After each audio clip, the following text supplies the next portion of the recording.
Morning. It looks like people are actually watching this video blog, so I thought I'd go ahead and continue. This is something I really would like to do. It's going to be a little awkward because anytime I ever try to record myself playing piano, I get nervous and make mistakes. But I'm not going to be like a reporter that I videotaped once when I used to do freelance video work. I think it was 50 takes that this fellow did on location before he got it right. He had a difficult name to pronounce, and it was pretty painful. So I'm just going to keep going, even if I make mistakes. Now, in the course of my research into my past life as Matthew Franklin Whittier, I learned that he eloped with his first wife and soulmate, Abby Poyen. In 1836, they eloped to Dover, New Hampshire from East Haverhill, Massachusetts. And while they were there, Mathew, of course, being a writer, wrote for the paper and probably did odd jobs and worked for the editor of the Dover Inquirer, George Wadley. Here is an 1837. Let's see what date this is. This is October 31st, Halloween, 1837, the year after they eloped there. And I found in this paper, which I would have to open the whole thing up and it's kind of fragile, but they wrote a series of 10 pro-abolition, which is anti-slavery, letters to the editor. And it was in a response to 10 letters written by somebody signing as Alpha and Beta. I don't know if it was two people or one person, but Alpha and Beta. And they wrote in favor of the colonization solution to slavery, which is to say send people to Africa. But that was that didn't end slavery. It just, sent excess people over to Africa. And the abolitionists wanted to end it immediately for obvious reasons now. They were considered radicals at the time. So Alpha and Beta painted the abolitionists as dangerous radicals, see? So Mathew and Abby, because actually Mathew had embraced that idea early on in the early 1830s. And the term radicalization has a bad connotation now because all people who are radicalized are crazy and have been led astray, but it's not necessarily so. We all have to be radicalized, just in a mature way, So Mathew really, as a girl growing up in a rich family whose money was based in slavery in Guadeloupe, she had renounced slavery and renounced her inheritance and married a poor Quaker farm boy who she saw as being spiritual nobility rather than physical nobility, or social nobility, I should say. So they had eloped to Dover, and she had radicalized him. So he was now, like her, working hard for the abolition movement. And they wrote a series of 10 rebuttals to Alpha and Beta. So one of them is in here, and I would read it. But again, I would have to take this out and open up the paper and everything else. Maybe I will. What the heck? I wasn't planning on doing it, but this blog is going to be a little longer than I planned because that was kind of an aside. But let's go ahead and do it if I can do this without damaging the paper because it's in the middle. And I'll have to very gingerly open this up. It's here on the second and third pages. I'm sure you can't see it from here, but on this third page, it's signed in all caps, Kappa, Lambda, and Mu. Well, Kappa, another meaning for the word Kappa is a Japanese river sprite. And Mathew, apparently, one of his fond names for Abby was a river sprite. So she was named Kappa. He was named Lambda, apparently because the Lambda character used to be on Spartan shields, and Mathew was very emotionally guarded, so they made a joke of him too. They would tease each other. So he was Lambda, and Mu was their their unborn child, Joseph. So Kappa, Lambda, and Mu was Abby, Mathew, and their unborn child. Well, they figured it out. It wasn't clever enough, and they were driven out of town. But that's another story. But here it says, for the Dover Inquirer, anti-slavery. Reply to number 9 of Alpha and Beta. Mr. Wadley, they're writing to the editor. The manner in which A and B, I haven't read this in a long time, so I'm just reading from scratch. I don't remember it. The manner in which A and B in his 9th number assails abolitionists is like that by which infidels in every age have assailed the friends and followers of Christ.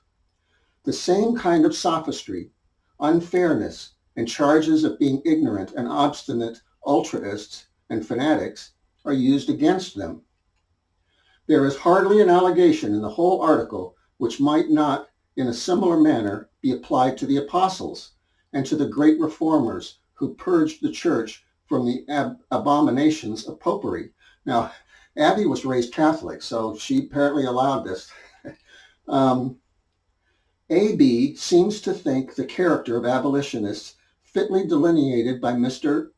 Leonard Woods in his description of radicalism, from which he has given your readers several long abstracts.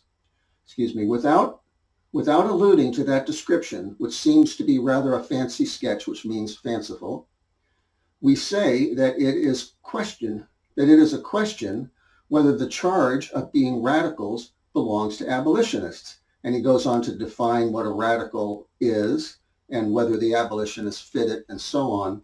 And they end, finally, abolitionists are represented as denunciatory.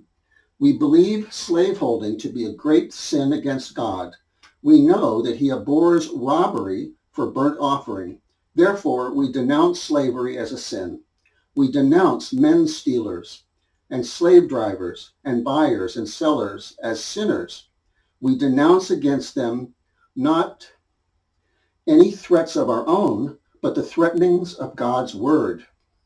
Woe to the oppressor if he forsake not his wicked ways, and woe to thee who, when thou saveth a thief, then thou consentest with him and hast been partaker with adulterers. Now consider this, ye that forget God, lest I tear you in pieces, and there be none to deliver. That's a quote, I think a biblical quote. This is the way we denounce. We bring the threatenings of God's word to bear upon the sin and the sinner and upon all who partake in his sins by upholding him. Then there's a final little sentence. I think Abby added this after Mathew had blasted them. Abby adds this. We are sorry to be severe, but we must do our duty. Kappa, Lambda, and Mu. Okay, so you get some idea what Abby and Mathew were like as a team. These are the same people that wrote A Christmas Carol. You understand? This is from their moral core. Now, when I was looking this over, I got because I add in my past life emotions and hunches to my research. I don't go entirely on that, but I let it inform where I'm going with things. So I felt that Mathew had worked for George Wadley, the editor. Kind of, maybe he did compositing, typesetting, and maybe he sold ads and sold the paper. Who knows? Just whatever needed to be done, because this is a small town paper. So I noticed there's ads. There's new books that George and E. Wadley, I don't know if that was his wife, were selling. But then there's singing books. Now, in the singing books, it says Boston Academy's Collection, The Choir, The Odeon, Kingsley's Social Choir, Volume 1 and 2, Juvenile Harmony, for sale by the dozen or single copies by E.J. Lane. Now, I don't know who E.J. Lane was, but the feeling I got was, Mathew would have contributed to the list of books for sale. Now, let's see what the new books were.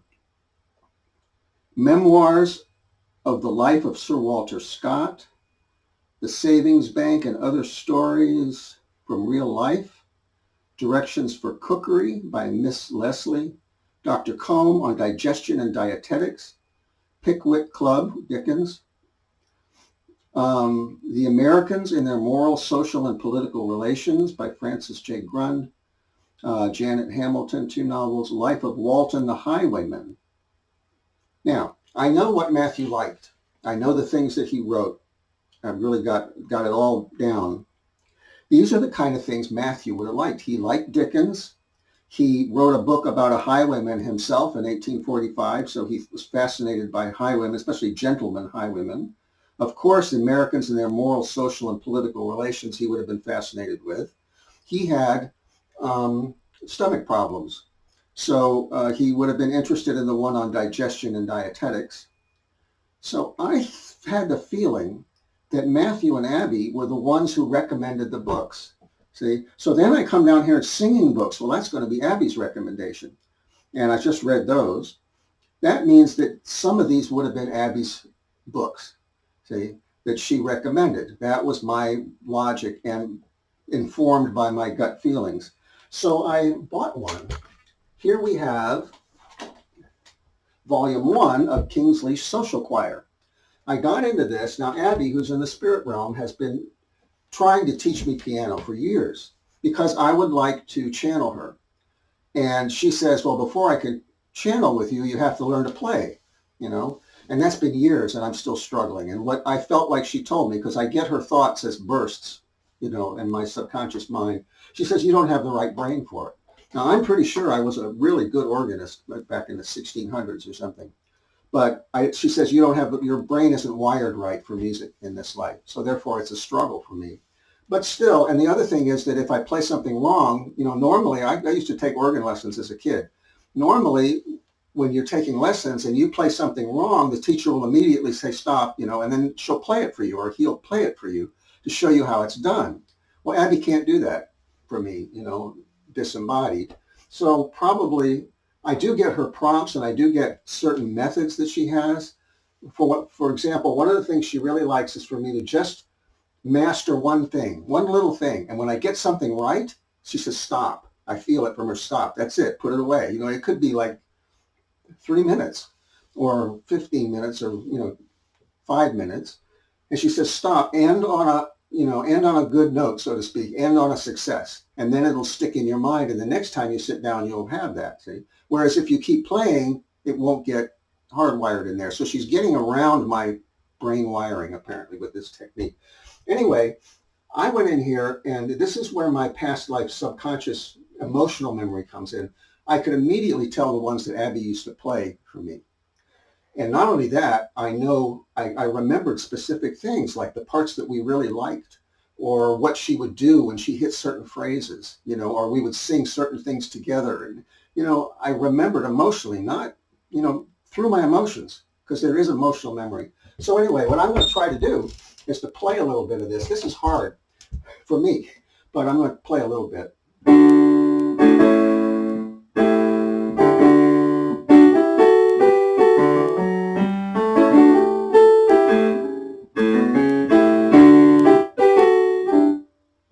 Oops, let me try again.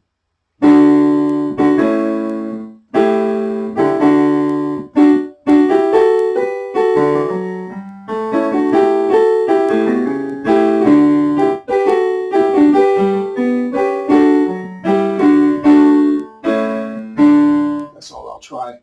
There's a part here where it goes,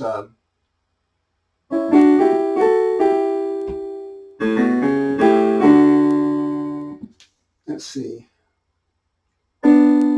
Anyway, there's a part in here that I remember being sung by a male choir, and I remember the tenors playing that particular, every time I play this, I remember tenors singing that line. Da da da da da. Let's see, it's that right there. I can remember the tenor singing it. I don't remember being anywhere where it was sung, but it's a vivid memory, and it comes like real past life memories. It's the same every single time. Well, anyway, the lyrics of this are the mayfly, and the lyrics are that, you know, a mayfly only lives for 1 day. So it's a comparison of the mayfly with the person, a human being, that in the long view, you know, a human life is just like that. And one of the lines says, what a little day of sunny bliss is thine, and yet thou spreadest thy light wings gay, and bidst them spreading shine.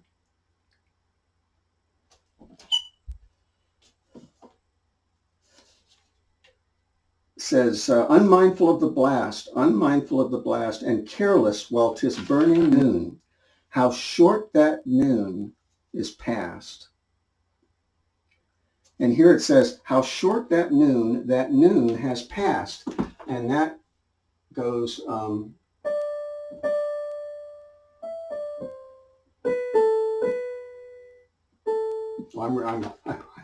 I'm playing the wrong part. I'm hopeless as a musician in this lifetime. But anyway, the line goes, how short that noon has passed.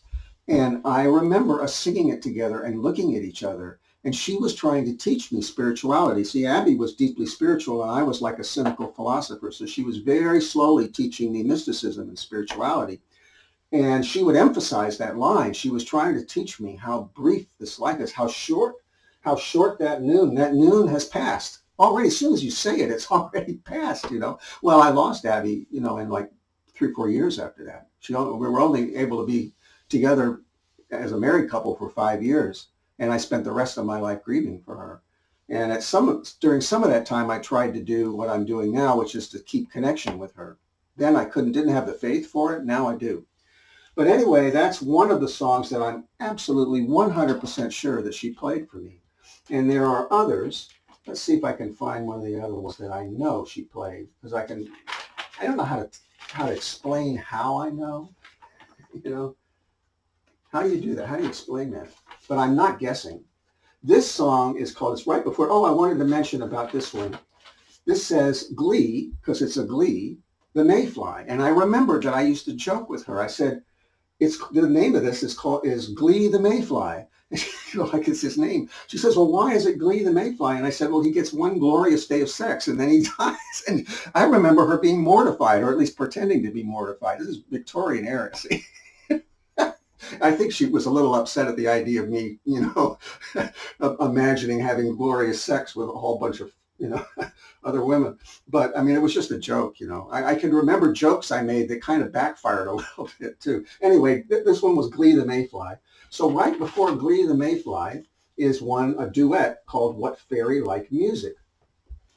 And this has got 4 sharps. So, this is stretching my abilities to play 4 sharps, but it goes.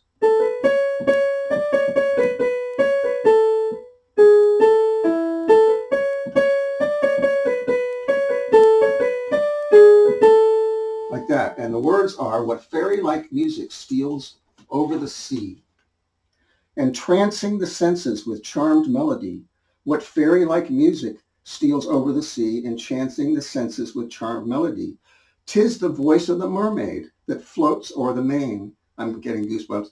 As she mingles her song with the gondolier's strain. See, Mathew thought of Abby as a mystical being, like a river sprite, like a mermaid. So, and she had a beautiful singing voice. So this was like her song that we used to sing. I sang it in admiration of her, but it was like, so we loved that song and she would sing that song. And I was like, blown away, because it was like she really was the mermaid that was singing over the sea, Well, these are the kind of intimate memories that come to me. Well, I got that book, but then I don't remember how I found this one. I mean, it was for sale online on eBay, but this one here, which has been recovered, I don't dare take this top cover off to see what's underneath. I would love to do that. This has a sticker on it, and it says, the property of the PSM Society, which is the Portland Sacred Music Society. Well, I'm in Portland. Mathew and Abby moved to Portland. And it says has a pointing hand, not to be taken from the hall without permission from the librarian, which is kind of interesting to me because the hall is gone, the librarian is gone, the Portland Sacred Music Society is gone. I'm still scared to have it because, is it legal now? Is it okay to have it now? Well, anyway, this went back to 1836. There's a bunch of editions of this thing. The Boston Academy's collection, you can see it here. And I likewise found songs in here that I knew that she had played for me. And I've been working on them for years. Literally for years, which is the only reason I can play them to a point, If I normally you work on a piece for a few weeks or something. I've been years and years. Now this one by Handel is called The Great Jehovah is Our Awful Theme. By awful, I mean awesome. And very early in this study, I had a memory, really vivid memory. Abby's inviting me into the house. This is fairly early in our courtship. She invites me in the living room. There's a big piano, like a grand piano, or at least a baby grand, and it is situated in the corner of the room facing towards the middle. So it's catty corner and it's facing towards the middle. She sits in the back. There's a window behind her. I'm sitting on the, I can't explain it. I'm sitting on the side of the living room that faces the front windows on the other wall. And I'm watching her play. And I can see her like over the piano. She was small, so I'm just peeking over the piano. And she would have probably been 15, I don't know, or younger. And she plays, I believe she played this piece.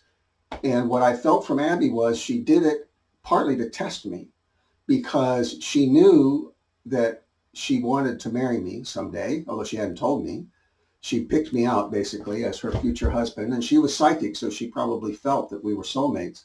But she wanted to test me to see if what I felt from her is to see if you have a soul. That's the way I remember her. The feeling I got for her, to see if you have a soul. It's kind of a colloquialism, which means, was I an awake spiritual person, or was I still asleep as a worldly person? So she played this to see what the reaction was. Well, the reaction was, because Mathew was very sensitive to music, he was raised Quaker, and they didn't have music in Quaker, upbringing in Quaker church. So he was deeply moved by this. And he said, what I remember is like tears are streaming down his face, and he stood up and he went like that, Well, she got her answer with bells on, But anyway, she's taught me to play this, and I can play that. And I have different settings on this machine here. I'll try it with piano, just the beginning parts.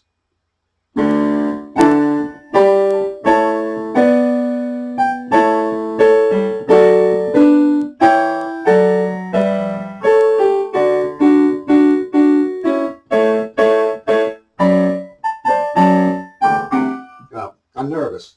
Usually I can get much further than that. But anyway, you get the idea. Now let's suppose that I put this, I feel really awkward playing it in piano. If I put it on organ, suddenly it's a whole different story, because I told you I believe I was really, really good organist back in the 1600s. I can feel it. Suddenly I can play. It's really weird. I don't know if it'll happen this time.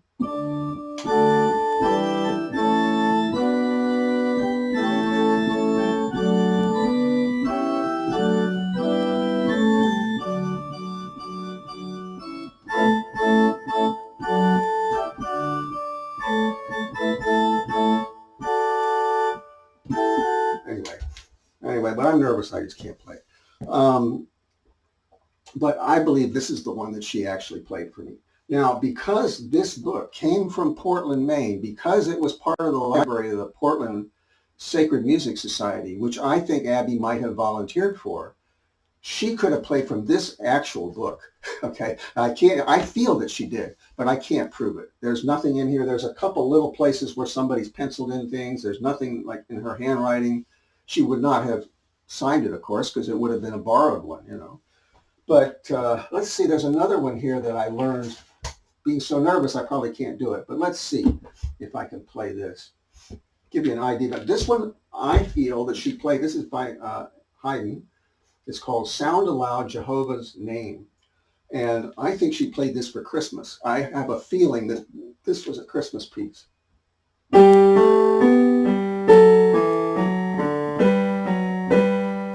See, I'm so nervous I can't even get any further into it.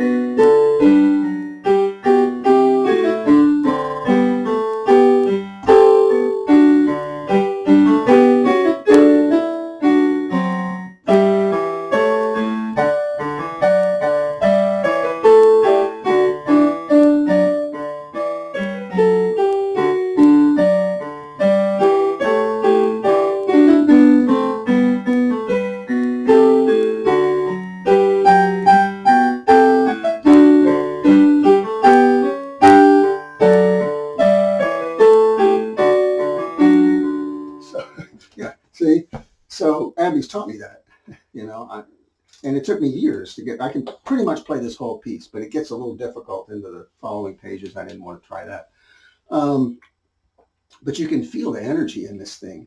And I try to like be quiet and to to pause at the places where I remember that she used to do that. And of course, I would like turn pages for her, you know. Well, I don't know what I guess I would want to tell people who have lost somebody. These kinds of joyful memories, little personal memories. You know, Matthew spent his whole life preserving those things embedded in his various stories. All the little anecdotes, all the little nicknames, everything, his whole private relationship with Abby, he put into these stories. And I recognized them and pulled them out. And I actually wrote a novel about their life together. Twin Souls Descending, I think I call it. I can't remember the name of my own books. Nobody buys it, but I think that I was able to dip into Matthew's writing ability when I wrote that. I felt like, well, this is really my tribute to Mathew. And if I write anything well, I want to write this well. So I think people will discover it someday. But none of those things are lost. And the person you love isn't lost. So when somebody dies, the grief, all the things that were blissful become terribly painful, you know, in direct proportion to the love and the bliss that you experience with the person. Now all those things are, you know, are pain, but they don't have to be, because the person is not dead. They haven't gone. They haven't stopped loving you. They're right there. It's just that you don't have the ability to see them. That's all it is. You know, you don't have the capacity. Now, someday in the future, people will, I think. But right now, there's only a handful of people around who can do it. Someday, everybody will be able to do that. And so all the little things that were blissful are blissful again. You know, what is this song by Tuck and Patty? Tears of Joy. Look it up, the song Tears of Joy, and you'll see what I'm talking about. Those things can be blissful again. They don't have to be terribly painful. They don't have to make you cry anymore. They still, I tell you what, there's a song in here that I cannot play. And I mean I can play it, but I can't bring myself to play it. And I think it's called I Would Not Live Alway. And maybe it's in the other book. I can't make myself do it. You know? So even knowing what I know, there are some of these. And here's another one. This one, I think Abby played this by way of reassurance. When she was dying, she played this for me because she could see that I was so distraught. But I can't play this without feeling grief. See, let's see if I can do it. This is in the key of F.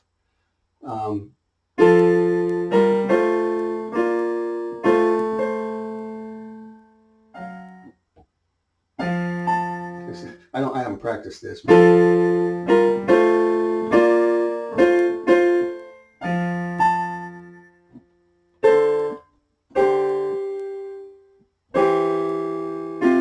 I'm sorry, I can't. I could do it. As soon as I shut this machine off, I'll be able to do it. But you can get a sense of it. It's sad. And, you know, because I probably heard these songs after she died. And I do have a memory of that song, I Would Not Live Alway. There was a choir or somebody was singing it or playing it. And I was like, you know, in the concert and I had to leave the room. I couldn't stay, you know. So grief doesn't go away either. So anyway, that's a little bit of my world, my strange world that nobody's going to be able to understand, appreciate. And this one is far too long. There were other things I meant to bring in here, but I think that's probably enough for today. I am getting some people viewing these. We'll see if they view this one. They may not get to this point, but if you appreciate these, please like them and please subscribe and share them and so on. I'm trying to generate a little interest here if I can, and we'll see how that goes. If people continue to watch these, I'll continue to make them, not necessarily every day, but I would make them every day, but I think it's overload, you know. So, and I will continue to make these. I have lots more topics. These things up here, each one of these tells a story, okay? This right here is the Constitution for the Oddfellows, for Matthew's own chapter of the Oddfellows called the Ancient Brothers. And he's in here. His name is in here as one of the founders, you know. So that's just one little thing. This is the railroad guide, that not the actual one, but this is the railroad guide that Mathew would have used when he was traveling around as a postal inspector, writing a travelogue called Quails, which was claimed for Ashen Dodge, but was never Ashen Dodge's work. This is the railroad guide with a map and the train schedules and so on that Mathew would have used to travel around the New England states. And there's other stuff up here. This is a travelogue, not a travelogue, a travel guide, which Mathew wrote. He ghost wrote it for the guy whose name is on it, S.B. Beckett. But S.B. Beckett was a friend of Mathew's who was a member of the Spiritualist Association of Portland, which Mathew also belonged to, so he knew Beckett well. And Mathew was the one that traveled around on the rails for years as a postal inspector, and he's the one that wrote this guide. And this one that I bought on eBay is this is the proof that has Beckett's penciled in comments and stuff, So this is Mathew's actual writing along with Beckett's ideas about how to prove it, or how to improve it rather.